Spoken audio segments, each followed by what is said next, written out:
దీనికి మించిన ప్రేమ ఈ లోకంలో ఏదైనా ఉందా? ప్రాణం తీసే ప్రేమలు చూసి మోసపోకు. నీకోసం ప్రాణమిచ్చిన కలువరి ప్రేమ, సిలువ ప్రేమని చూడు. యేసువైపు పరిగెత్తు. ఆయన నిన్ను ప్రేమిస్తున్నాడు. లోకం నిన్ను ప్రేమించి ద్వేషించిందా? అయితే యేసు ప్రభువు నిన్ను ప్రేమిస్తాడు. మనుషులు నిన్ను వదిలేశారా?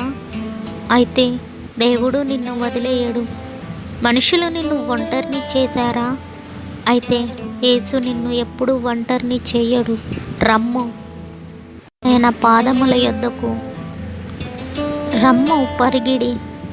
నీ పాపమును క్షమించి, నీ దుఃఖమును తుడిచి, నీకు ప్రేమను పంచుతాడు. ప్రేమించిన వాడు మోసం చేసి బాధనే పంచుతాడు, కానీ యేసు ప్రేమించి సంతోషాన్నిస్తాడు.